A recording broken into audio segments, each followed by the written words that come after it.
ಇವತ್ತು ದೆಹಲಿಯಲ್ಲಿ high voltage meeting ಇದೆ. ಯಾಕೆ ಈ ಮೀಟಿಂಗ್ ಇಷ್ಟೊಂದು ಹೈ ವೋಲ್ಟೇಜ್ ಪಡ್ಕೊಳ್ತಾ ಇದೆ ಅನ್ನೋದಕ್ಕೂ ಕೂಡ ಸಾಕಷ್ಟು ಕಾರಣಗಳಿದ್ದಾವೆ. ರಾಹುಲ್ ಗಾಂಧಿ ಜೊತೆ ಸಿಎಂ ಹಾಗೂ ಡಿಸಿಎಂ ಮಹತ್ವದ ಸಭೆಯನ್ನ ನಡೆಸ್ತಾ ಇರೋದು. ಈಗಾಗಲೇ ರಾಜ್ಯ ಉಸ್ತುವಾರಿ ರಣದೀಪ್ ಸಿಂಗ್ ಸುರ್ಜೇವಾಲಾ ಬಂದು ಶಾಸಕರಿಂದ ಮಾಹಿತಿ ಪಡ್ಕೊಂಡಿದ್ದಾರೆ, ಅವರ ಸಮಸ್ಯೆಗಳನ್ನ ಆಲಿಸಿದ್ದಾರೆ.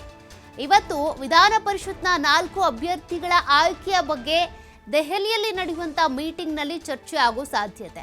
ಅಭ್ಯರ್ಥಿಗಳ ಪಟ್ಟಿಗೆ ರಾಹುಲ್ ಗಾಂಧಿಯ ಒಪ್ಪಿಗೆ ಪಡೆಯುವ ಸಾಧ್ಯತೆ ಇದೆ. 4 ಹೆಸರುಗಳನ್ನ ರಾಜ್ಯ ನಾಯಕರು ಈಗಾಗಲೇ ಫೈನಲ್ ಮಾಡಿದ್ದಾರೆ. 4ರ ಪಟ್ಟಿಗೆ ಹಲವರು ಆಕ್ಷೇಪಿಸಿ ವರಿಷ್ಠರಿಗೆ ದೂರನ್ನ ಕೂಡ ನೀಡಿದ್ರು. ಕಾರಣ ಇವ್ರು ಬೇಡ ಅವ್ರು ಬೇಕು ಅನ್ನುವಂಥ ಒಂದಷ್ಟು ರೀಸನ್ಗಳನ್ನು ಕೊಟ್ಟಿದ್ರು. ಯಾತಕ್ಕಾಗಿ ಬೇಡ ಅಂತ ಬಂದರೆ ಪದೇ ಪದೇ ಇವ್ರಿಗೆ ಯಾಕೆ ಅವಕಾಶ ಕೊಡ್ತೀರಾ, ಹೊಸಬ್ರಿಗೆ ಅವಕಾಶ ಕೊಡಿ ಅಂತ ಕೆಲವರು ಹೇಳ್ತಾರೆ. ಇನ್ನೂ ಕೆಲವರು ಸಿದ್ದರಾಮಯ್ಯನವರ ಬೆಂಬಲಿಗರು ಅಂತ ಒಂದು ಪಟ್ಟಿ, ಮತ್ತೊಂದು ಕಡೆ DCM DK ಶಿವಕುಮಾರ್ ಅವರ ಬೆಂಬಲಿಗರು ಅಂತ ಒಂದು ಪಟ್ಟಿ.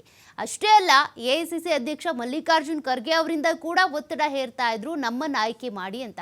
ಇರೋದು 4 ಸ್ಥಾನ, ಆದರೆ 26ಕ್ಕೂ ಹೆಚ್ಚು ಜನರು ಆಕಾಂಕ್ಷಿಗಳಿದ್ರು. ಹೀಗಾಗಿ ಪಟ್ಟಿ ಬದಲಾವಣೆ ಮಾಡಬೇಕು ಅಂತ ರಾಹುಲ್ ಗಾಂಧಿ ಅವರು ಸೂಚನೆ ಕೊಟ್ಟಿದ್ರು. ಆದರೆ ಅದೇ ಹೆಸರುಗಳನ್ನೇ ಫೈನಲ್ ಮಾಡೋದಕ್ಕೆ ಅಂತ CM ಅವರು ಸಾಕಷ್ಟು ಪ್ರಯತ್ನ ಮಾಡ್ತಾ ಇದ್ರು. ಹಳೆಯ ಪಟ್ಟಿಯ ಜೊತೆಗೇನೆ CM ಸಿದ್ದರಾಮಯ್ಯನವರು ದೆಹಲಿಗೆ ತೆರಳಿದ್ದಾರೆ. ಅದೇ ಪಟ್ಟಿ ಓಕೆ ಅಂತಾರಾ ಅಥವಾ ಬೇರೆ ಹೆಸರುಗಳನ್ನು ಆ್ಯಡ್ ಮಾಡೋದಕ್ಕೆ ಹೇಳ್ತಾರಾ? ಇದರಲ್ಲಿ ಒಂದೆರಡು ಹೆಸರು ಬದಲಾಗುವಂಥ ಸಾಧ್ಯತೆ ಕೂಡ ಇದೆ.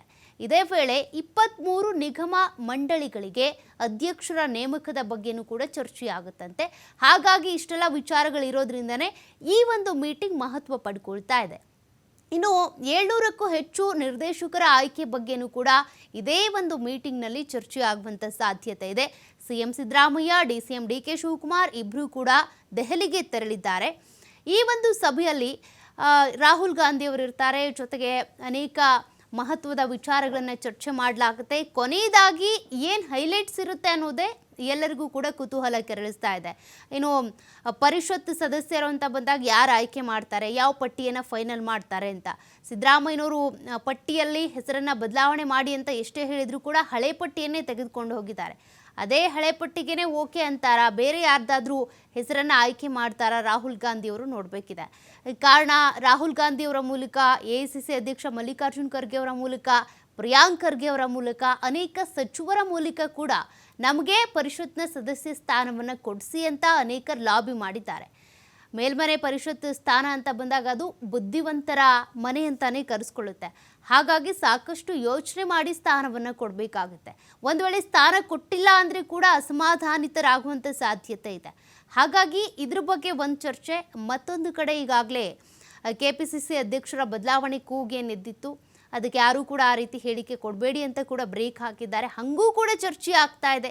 ಮುಂದಿನ CM DK ಶಿವಕುಮಾರ್ ಅಂತ ಇಕ್ಬಾಲ್ ಹುಸೇನ್ ಅವರು ಕೂಡ ಹೇಳ್ತಾ ಇದ್ರು. ಹಾಗಾಗಿ ಇಂತಹ ಹೇಳಿಕೆಗಳು ಕೇಳಿ ಬರ್ತಾ ಇದ್ದಿದ್ರಿಂದ ಮತ್ತು CM ಸಿದ್ದರಾಮಯ್ಯನವ್ರನ್ನ ಸ್ಥಾನದಿಂದ ಕೆಳಗಿಳಿಸ್ಬೇಕು, ಬೇರೆಯವ್ರನ್ನ ಕೂರಿಸ್ಬೇಕು, ಅದು DK ಶಿವಕುಮಾರೇ ಆಗಬೇಕು ಅನ್ನುವಂಥ ಚರ್ಚೆಗಳು, ಇವೆಲ್ಲ ಚರ್ಚೆಗಳಾಗಿದ್ದರಿಂದ ಸಾಕಷ್ಟು ಮುಜುಗರ ಆಗ್ತಾ ಇತ್ತು ಸರ್ಕಾರಕ್ಕೆ. ಅಂದರೆ ಒಂದು ಸ್ಥಿರವಾದಂಥ ಸರ್ಕಾರ ಇಲ್ಲ, ಪದೇ ಪದೇ ಅಸ್ಥಿರ ಆಗ್ತಾ ಇದೆ, ಪತನ ಆಗುತ್ತೆ ಅಂತ ವಿಪಕ್ಷ ನಾಯಕರು ಕೂಡ ದಾಳಿ ಮಾಡ್ತಾ ಇದ್ರು, ಪದೇ ಪದೇ ಹೇಳಿಕೆಗಳನ್ನ ಕೊಡ್ತಾ ಇದ್ರು.